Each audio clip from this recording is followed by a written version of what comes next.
ओम शांति।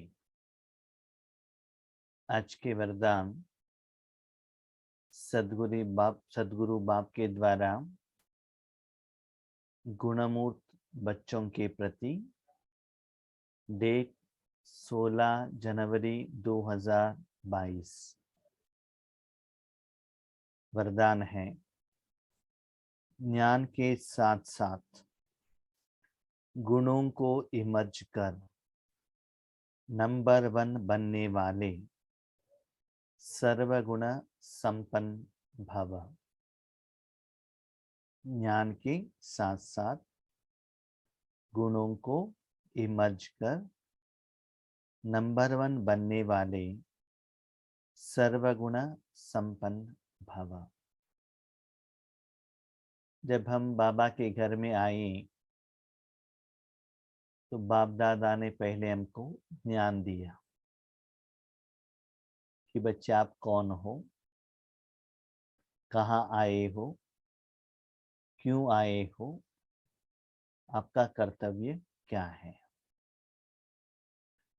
ज्ञान के आधार पर जो जरूरत था रूहानी कमाई करना, राजयोग करना, ये तो हम कर रहे हैं।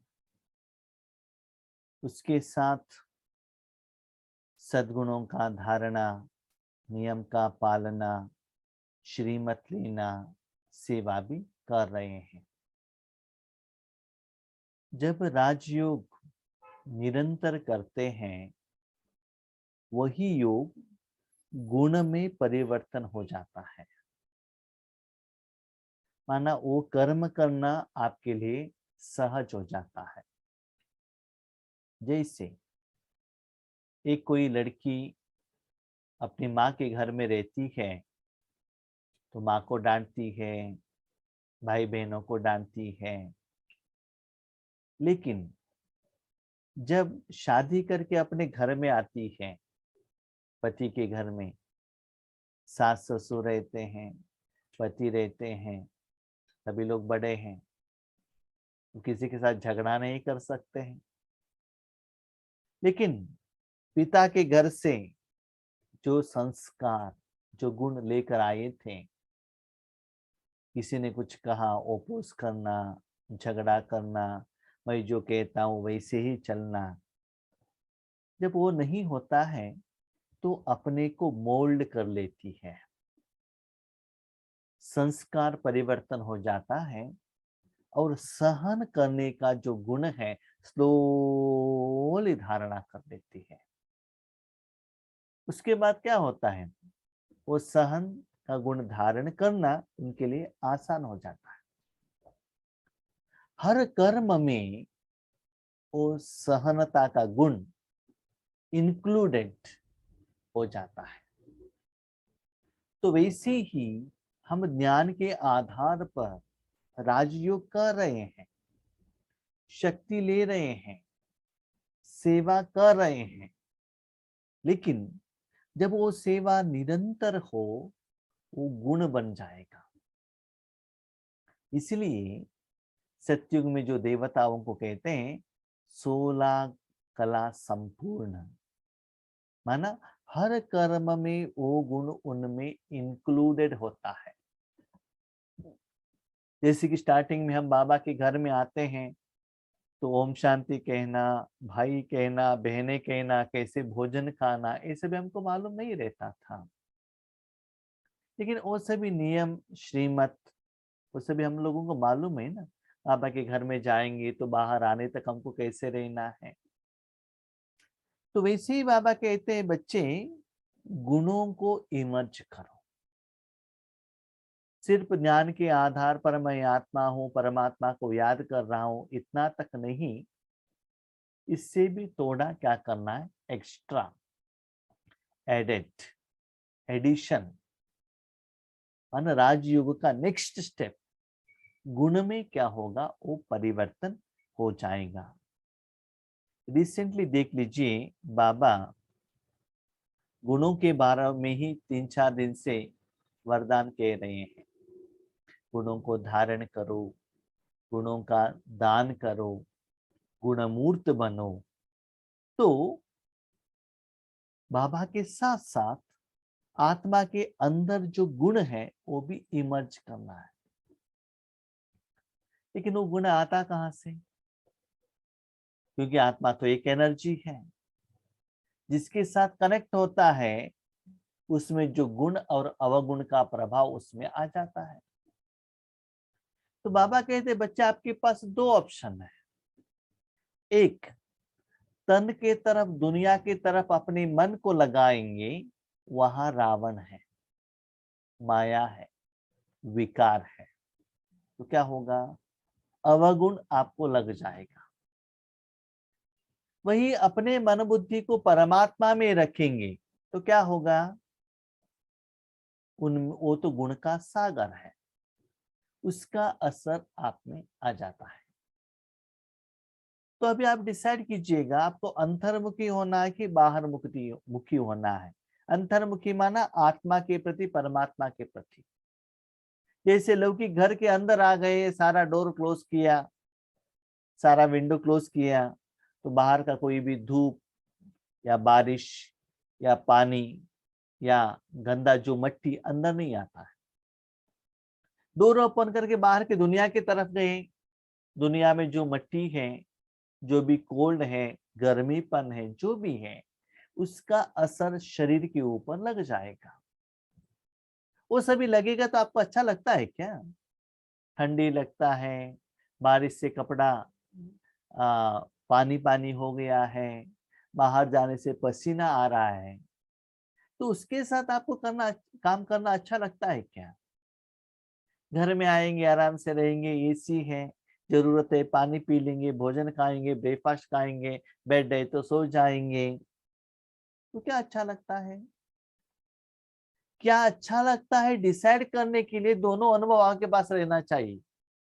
घर में रहते वो कर्म और कर्म का फल का सुख क्या है, घर से बाहर जाने के बाद वहां कर्म क्या होता है, वो कर्म का फल का रिजल्ट्स क्या होता है, ये दोनों का अनुभव आपके साथ में होगा, तब आप डिसाइड कर सकते हैं मुझे क्या अच्छा लगता है। वैसे ही हमें भी ज्यादा समय बाबा के साथ रखे रहकर जब वो राजयोग गुण में परिवर्तन हो जाएगा, वो जीवन बन जाएगा, संसार बन जाएगा, इजी हो जाएगा। मधुरता में बात करना, आत्मा के रूप में देखना तो सदा रहता है, माना एक्स्ट्रा आपको वो ऐड करने का जरूरत नहीं है। जैसे हम लोग आज देख रहे हैं, मोबाइल हमारा part and parcel of life हो गया है।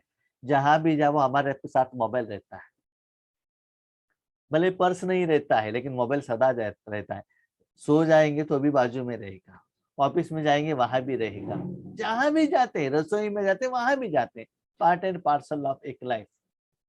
लेकिन पहले जमाने में क्या था, जब हम छोटे बच्चे थे, ज्यादा समय के बात नहीं कह रहा हूं मैं, करीब 25-30 साल का पीछे का बात कर रहा हूँ। एक गाँव में 10-15 घर में एक टेलीफोन आता रहता था, ठीक है।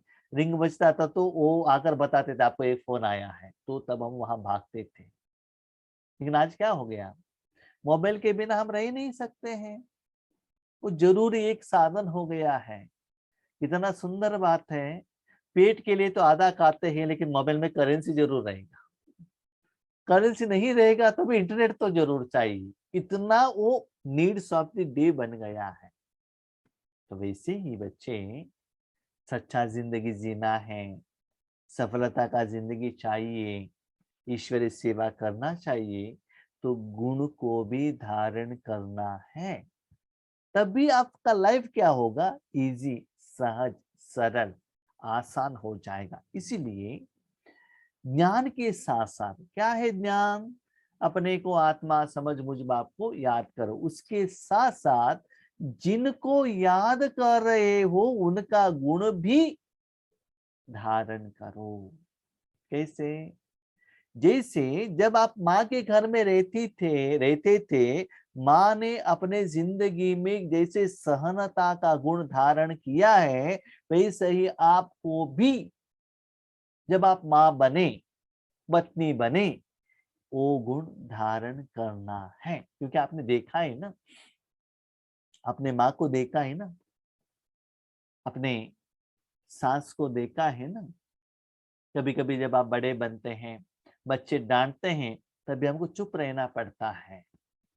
लेकिन जब आप बच्चे बने थे तब माँ बाप को आपने डांटा होगा, लेकिन अभी आपका पार्ट चेंज है, एक्सेप्ट करना पड़ता है। पहले हम एक्सेप्ट नहीं करते थे, देता दाता मैं ही राइट हूँ, ये जनरेशन ही अलग है, हम कहते थे। लेकिन अभी पहले सुनना पड़ता है, हमें सरेंडर होना पड़ता है। भले हम बड़े हैं, हम पैसे कमा रहे हैं, फिर भी यंग जनरेशन का बात सुनना पड़ता है। कभी कभी ठीक नहीं है तो भी उनको जो चाहिए वो चीज देना पड़ता है। देखिए, आप भी शिव बाबा के साथ कितना झगड़ा करते हो, फिर भी बाबा सुनता है ना, हाँ बच्चे, हाँ बच्चे, हाँ बच्चे, सुनता है, सुनता तो है। लेकिन जो समय जो करना है वो कर ही लेता है। जब आप कहते हो वो चुपचाप रहता है, लेकिन उसके बाद आपको कैसे एजुकेशन देना है, कैसे स्क्रू टाइट करना है, कहाँ ठीक करना है, वो बाबा जानता है। उस समय के अनुसार वो कर लेता है। इसीलिए जैसे ब्रह्मा बाबा के पास एक बार एक माता आई थी यज्ञ की वत्स। उस समय यज्ञ में बेगरी पात्र चल रहा था, यज्ञ में कोई पैसा नहीं था, भोजन के लिए भी नहीं था। तो उन्होंने आकर कहा, बाबा मेरा ये जो स्लीपर है ना, ये टूटा हुआ है, मुझे नया चाहिए। तो बाबा ने कहा ठीक है बच्चे, आप वहां रखकर चले जाओ और शाम में आ जाओ। तो शाम में वो माता आ गई। तो बाबा ने कहा देखो बच्चे, आपका वो स्लीपर वहां है, लेकर जाओ। तो देखा, जो टूटा हुआ स्लीपर था वो सिलाई किया हुआ है। उन्होंने कहा बाबा हमने तो नया पूछा था। हाँ बच्चे, नया तो पूछा था, लेकिन बाबा के पास अभी पैसा नहीं है, अभी तो सिलाई किया है। इससे थोड़ा आप क्या करो, थोड़ा दिन आगे बढ़ो, उसके बाद आपको नया दिलाएंगे। तो आत्मा ने पूछा बाबा ये सिलाई किसने की? सिलाई मैंने की। आपने की? हाँ मैंने की। क्यों, उसमें क्या प्रॉब्लम है? तो बाबा ने उनको ज्ञान नहीं सुनाया, करके दिखाया। देखो बच्चे, कितना भी अधिकार वाले आत्मा हो, आप कोई भी कर्म कर सकते हो। और ये सिखाया, यज्ञ का एक एक पैसा भी वैल्यूएबल है, उसको वेस्ट नहीं करना है। इसको कहते हैं गुणमूर्त। गुण द्वारा एजुकेशन दिया, ज्ञान नहीं सुनाया। नहीं नहीं, यज्ञ में पैसा नहीं है, ऐसा नहीं होता है, आपको आप बाद में लेकर आओ और आप अपना सिलाई करो, ऐसा नहीं कर, ज्ञान नहीं सुनाया, प्रैक्टिकली करके दिखाया। तो ऐसे जितना आप हर रोज ज्ञान सुनते हो, अपने जिंदगी में धारणा करना है, एप्लीकेशन करना है, उससे लोगों को आपका ईश्वरीय ज्ञान का, अंदर में आपका जो संस्कार है, दिव्य गुण है, आपका परमात्मा का भी अनुभव हो जाता है। ये भी एक ईश्वरीय सेवा है। ऐसे एक एक गुण आप ऐड करते जाएंगे, बहुत समय के बाद सर्व गुण संपन्न बन जाएंगे। वर्तमान समय आपस में विशेष कर्म द्वारा गुणदाता बनने की आवश्यकता है। आपस में हम ऑर्डर करते हैं, हम सीनियर है ना, हम जैसे कहते हैं वैसे करो। ऑर्डर नहीं, आज्ञा नहीं, रिक्वेस्ट नहीं, गुण माना खुद धारण करो। जैसे कि ऐसे भी कहते हैं ना कि गांधी जी के पास कोई एक माता आई थी, उन्होंने कहा मेरा बच्चा बहुत स्वीट खाता है, उनको थोड़ा कहिएगा। गांधी जी ने कहा एक हफ्ते के बाद आ जाओ। एक हफ्ते के बाद माता आ गई, उन्होंने कहा स्वीट मत खाना, अच्छा नहीं है। वो थोड़ा समय के बाद छोटा बच्चा बाहर गया। वो माताजी पूछ रही, यही बात आप एक हफ्ते पहले क्यों नहीं कहा? गांधी जी कह रहे हैं कि एक हफ्ते पहले मैं ही ज्यादा स्वीट खाता था, इसलिए पहले मैंने धारणा की, उसका रिजल्ट्स देखा, उसके बाद मैंने आपके बच्चों को कहने के लिए मुझे हिम्मत आई। इसीलिए जो गुण के बारे में आप भाषण करना चाहते हो, कुछ और किसी को कहना चाहते हो, उसके पहले आप अपने जिंदगी में धारणा करो। आप और किसी को पंक्चुअलिटी और डिसिप्लिन के बारे में आप बात करते हैं, और आप ही क्लास में लेट करके आते हैं तो लोग क्या कहते हैं बताइए। उसके बदले आप टाइमली रहिएगा, आपको देखकर लोग ऑटोमेटिकली आएंगे, आपको कहने का जरूरत नहीं रहता। यही बाबा कह रहे हैं, बच्चे आप गुणमूर्त होंगे, आप ज्ञान देने का, कोर्स देने का, क्लास करने का, ज्ञान सुनाने का जरूरत नहीं रहता है।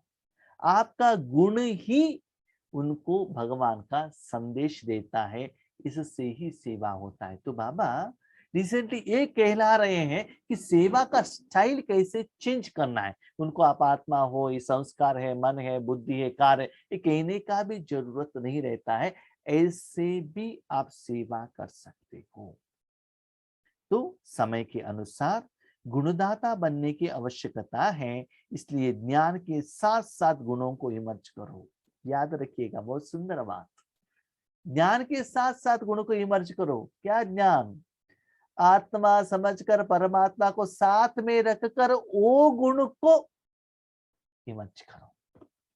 शरीर का गुण नहीं, मुझे पिताजी से ये मिला, टीचर से ये मिला, पति से ये मिला, अब्दुल कलाम जी से ये मिला, नरेंद्र मोदी जी से ये मिला, स्वामी विवेकानंद जी से ये मिला, नहीं। ज्ञान के आधार पर आत्मा समझकर परमात्मा से क्या मिला, ब्रह्मा बाबा से क्या मिला, वो गुण धारण करो। यही संकल्प करो कि मुझे सदा गुणमूर्त बन, सबको गुणमूर्त बनाने का विशेष कर्तव्य करना ही है। इतनी सुंदर बात बाबा ने कही।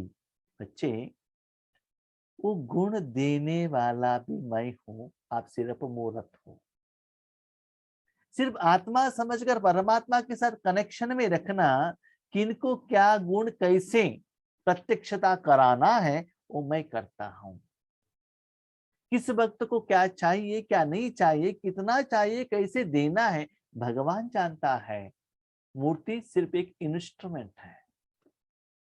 हम क्या समझते हैं, मैंने गुण को धारण किया, मैंने गुण का अपना बनाया, अभी मैं दे रहा हूं। नहीं, बाबा कहते हैं आप बाबा के साथ कनेक्शन में रखने से जो गुण जिनको पहुंचना चाहिए, देने का जिम्मेदारी मेरा है।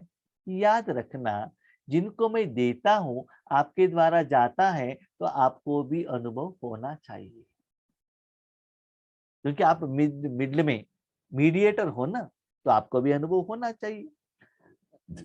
तो संकल्प करो कि मुझे गुणमूर्त बन, सबको गुणमूर्त बनाने का विशेष कर्तव्य करना है, क्योंकि ये कर्तव्य सभी लोग नहीं कर सकते हैं। भाषण करना, ध्यान सुनाना, ऐसा रहो, क्रोध ऐसा नहीं करना चाहिए, जब क्रोध आता है आपको पानी पीना है, इधर उधर देखना है, भाषण करना बहुत इजी है, लेकिन प्रैक्टिकली धारणा करना उतना इजी नहीं है। तो कर्तव्य करना है तो क्या करना है, व्यर्थ देखने, सुनने व करने की फुर्सत ही नहीं रहेगी। ऐसे गुणदाता गुणमूर्त बनते जाएंगे, व्यर्थ के लिए आपके पास टाइम ही नहीं है। जैसे आज बच्चों को मोबाइल देखने के लिए इतना बिजी है, माँ बाप से बात करने के लिए टाइम ही नहीं है, क्योंकि एक कर्म में व्यस्त है ना। जब लोग कमाई करने में इतना बिजी हैं, अपने तन की तरफ भी देखने के लिए उनके पास फुर्सत नहीं है। वो तन पूछता है पानी दे दो, वेट करो, इंपॉर्टेंट कॉल आया है, बिजनेस चल रहा है, प्रॉफिट चल रहा है, उसके तरफ हम अटेंशन रखते हैं। ठीक है, ऐसे ही इस कर्म में अपने मन बुद्धि को बिजी रखेंगे तो व्यर्थ से बाहर आना आपके लिए इजी हो जाएगा। दूसरों को देखने के बजाय ब्रह्मा बाप को फॉलो करते हुए हर सेकंड गुणों का दान करते चलो, तो सर्व गुण बनने और बनाने का एग्जाम्पल बन नंबर 1 हो जाएंगे। फॉलो किसको करना है, कॉपी किसको करना है, ब्रह्मा बाबा को। जैसे कि ब्रह्मा बाबा तन से सिंपल बने, आत्मा से स्पेशल बने। तो ब्रह्मा बाबा ने क्या किया, परमात्मा में जो गुण था, जो जौहरी था ना बाबा, उनमें जो ज्ञान रत्न थे उसको देने लगे। पहले क्या देते थे लोगों को, गोल्ड, सिल्वर, डायमंड्स, वो देते थे ना, स्टूल। लेकिन बाबा का बनने के बाद बाबा के भंडारे में, शिव बाबा के भंडारे में जो स्टॉक है, निराकार जो है, वो देने के लिए निमित्त बने। तो वैसे ही आपको भी क्या करना है, फॉलो फादर। याद रखिएगा, ब्रह्मा बाबा जब संपूर्णता के नजदीक में आ गए, ब्रह्मा बाबा कैसे थे? बहुत कम बात करते थे, स्थिति में रहते थे, अपनी स्थिति द्वारा ही बच्चों को एजुकेशन देते थे। यहाँ तक दादियां कहते हैं हम ब्रह्मा बाबा के पास जाते ही क्वेश्चन का समाधान हमें मिल जाता था।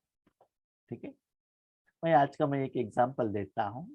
आज शाम को मैं वॉकिंग के लिए जा रहा था, तो मेरा पर्स में पैसा रहता है, तो ऊपर में मैंने 500 का 2 नोट रखा था कि इमरजेंसी, इन इमरजेंसी। सपोज किसी ने पर्स को उठा दिया, नहीं तो कहा मैंने रख दिया, तो पैसा तो चाहिए ना किसी इमरजेंसी में। 500 का 2 नोट इमरजेंसी करके रखा था। तो किसी का फोन आ गया, मैंने फोन उठाया, उसके बाद जहां 500 का नोट रखा था वो बुक था मेरे जेब में, वो उठाया, उसमें 2 नोट है नहीं। हमने सोचा 2 नोट कहाँ गया, 500 का है, 100 का 50 का तो है नहीं, पक्का मालूम है कहाँ गया कहाँ गया कहाँ गया। एक बार आ गए, बाबा का है ना, यज्ञ का है ना, बाबा देख लेगा, टेंशन मुझे क्यों। फिर भी सोचना, एक बार तो संकल्प आता है, फिर भी आता है कहाँ गया कहाँ गया कहाँ गया। तो बाबा को बताया, बाबा बताइए ना कहाँ गया। तो थोड़ा बाबा के प्रति कहा और थोड़ा योग किया, वापस घर आ गया। घर आने के बाद 10-15 मिनट के बाद पता चला कहाँ गया वो, क्योंकि 2 जगह पर मैंने 500 का पेमेंट किया था और वो बुक में भी लिखा था, लेकिन कहाँ से उठाया था वो याद नहीं। थोड़ा रिमेम्बर करने के बाद पता चल गया, हाँ यहाँ यहाँ दिया है। तब क्या हो गया, मन शांत हो गया। तो ये बात मैं क्यों कह रहा हूं, जब आपका मन शांत रहेगा ना, तो वहां से आपको सॉल्यूशन मिल जाएगा। तो वैसे गुणमूर्त बनना है, तो जितना शांत में रहेंगे, जितना बाबा के साथ कनेक्शन में रहेंगे, तो आपकी समस्या का समाधान मिल जाता है। उससे आपका मन एक रस रहेगा। इसलिए ब्रह्मा बाबा को फॉलो करो। तो गण, साइलेंस की पावर द्वारा नेगेटिव को पॉजिटिव करना ही मनसा सेवा है। आपके बारे में कोई नेगेटिव सोचता है, गुस्सा करता है, आपके बारे में कोई कुछ और लोगों को कुछ कहता है, कारण क्या है? आपके साथ हिसाब किताब है, इसलिए तो कहता है ना। भले आपके आगे भी कह सकता है, आपके पीछे भी कह सकता है। तो जितना शांति में रहेंगे उतना कमाई होगा, उस कमाई से उस आत्मा को पेमेंट होगा, जब पेमेंट होगा अकाउंट सेटलमेंट होगा, जब सेटलमेंट होगा तब वो आत्मा आपके प्रति नेगेटिव सोच नहीं सकता है। क्यों? क्योंकि अकाउंट सेटलमेंट हो गया ना। अभी किसी शॉप में आप जाएंगे, समझ लीजिए आप उनको पेमेंट करना है, वो पूछते हैं आपका पेमेंट बैलेंस है, आप रिटर्न कीजिएगा। जब उन्होंने पूछा, वहां तो 4-5 लोग थे, आपको इंसल्ट हुआ। समझ लीजिए जिस दिन आप पैसा लेकर जाते हो उनको पेमेंट दे दिया, तो क्या करेगा? हैप्पी संक्रांति कहता है, ब्रेकफास्ट हो गया है क्या, और आइटम कुछ चाहिए तो लेकर जाइएगा। तो उनका कहने का, देखने का, बात करने का भाव, दृष्टिकोण चेंज हो जाएगा। ऐसे ही वो नेगेटिव सोचता है सोचता है सोचता है कहता है करके संकल्प मत कीजिएगा और आप उनके प्रति नेगेटिव मत भेजिएगा।